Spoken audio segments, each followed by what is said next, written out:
మన తెలంగాణలో మొట్టమొదటి ఫ్యాక్టరీ అవుట్లెట్ మన ముకుంద జ్యువెలర్స్ లో లైట్ వెయిట్ ఆభరణాలు కలెక్షన్స్ ఎన్నెన్నో అన్ని జ్యువెలరీస్ పై VA కేవలం 2 to 12% మాత్రమే. విచ్చేయండి ముకుంద జ్యువెలర్స్. ఇప్పుడంతా నయా జమానా.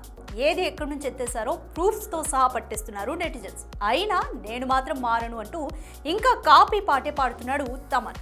ఇప్పటికే ఎన్నోసార్లు దొరికిన ఈ మ్యూజిషియన్ లేటెస్ట్ గా రెబెల్ సాబ్ ట్యూన్ లోనూ ఇలా అడ్డంగా దొరికిపోవడం ఇక్కడ విశేషం.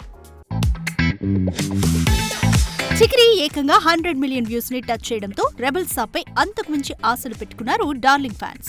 అనుకున్నట్టుగా తొలి 24 గంటలు దాదాపు 15 మిలియన్ వ్యూస్ ని కొల్లగొట్టింది కూడా. అయితే ఆ హుషారుని అంతలోనే ఆవిరి చేసేశాడు తమన్.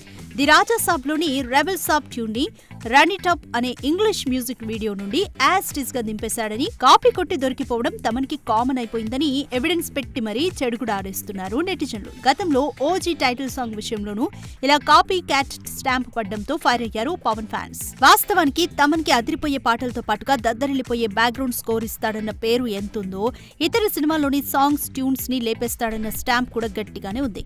ఏదైనా కొత్త సాంగ్ వచ్చిందంటే చాలు దాని ఒరిజినల్ ట్యూన్ బయటకు తీసి ట్రోల్స్ చేయడం నెటిజన్స్ కి కామన్ అయిపోయింది.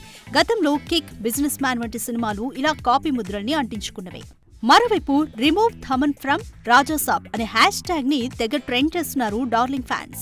ప్రభాస్ తో ఫస్ట్ ఛాన్స్ వస్తే ఇలా కాపీ ట్యూన్లతో నింపడమేంటని, అసలు పాటే క్యాచీగా లేదని, ఆ మాత్రం దానికి ఇంకా కాపీ ఏంటంటూ చెడుగుడాడిస్తున్నారు రెబెల్ ఫ్యాన్స్. చూడాలి మరి సెకండ్ సాంగ్ తో అయినా థమన్ ఆన్సర్ ఇస్తాడో లేదో.